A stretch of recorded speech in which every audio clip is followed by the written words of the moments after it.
তো আকাশটা কালো হয়ে রয়েছে, মনে হয় বৃষ্টি চলে আসবো। আজকে কয়েকদিন ধরে টানা বৃষ্টি নামতেছে, বৃষ্টিতে একেবারেই খারাপ অবস্থা, ঘর থেকে বাইর হওয়া যাইতেছে না।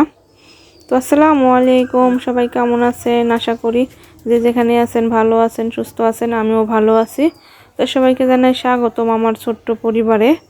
তো আজকের ভিডিওটা শুরু করলাম, মা হলো রান্না করতেছে, যে দেখেন।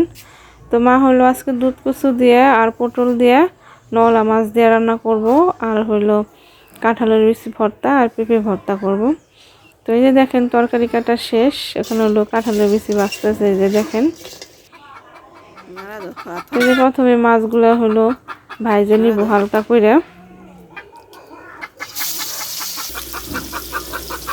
তো বৃষ্টির কারণে হলো মানে বাইরে হইতে পারে না, এই কারণে এই বাজার টাজার ঘরে যা ছিল, বাড়িতে যা ছিল তাই রান্না করতেছে আজকে।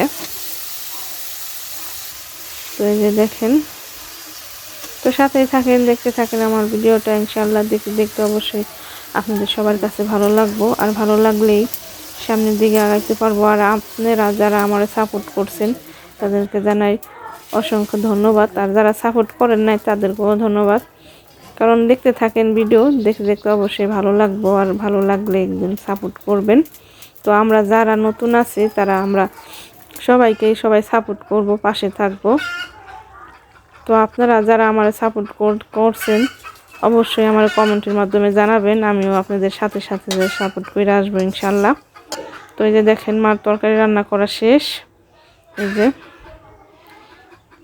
তরকারি দেখতে ভালোই লাগতেছে।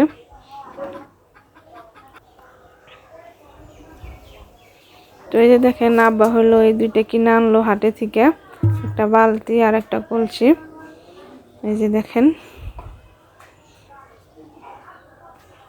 তো আমার এই ভিডিওতে আপনারা শুধু দেখতে পারবেন গ্রামের পরিবেশ, গ্রামের মানুষ, আমরা গ্রামে কিভাবে রান্না বান্না করি। তো এখানে হলো এই যে মা কাঁঠালের বিচি ভর্তা করতেছে, পাঠায় বাড়তেছে। এই যে ভর্তা করা শেষ।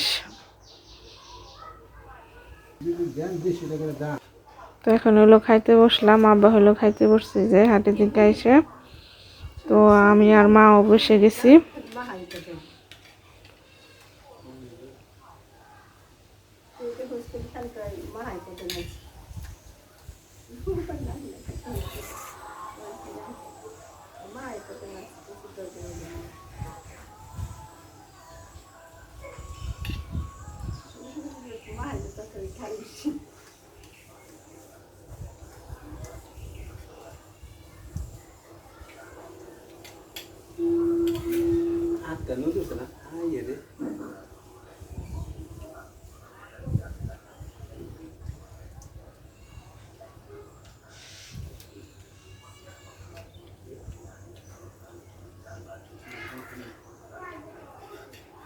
তো ভর্তাটা তো অনেক মজা হয়েছে, দুটোটা ভর্তা অনেক মজা হয়েছে।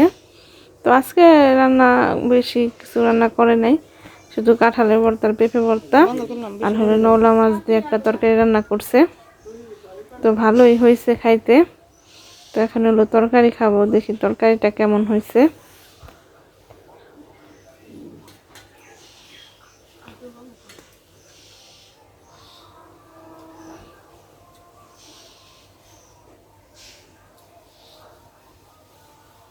তো তরকারিটাও ভালোই হয়েছে। তো সবাই ভালো থাকবেন, আল্লাহ হাফেজ।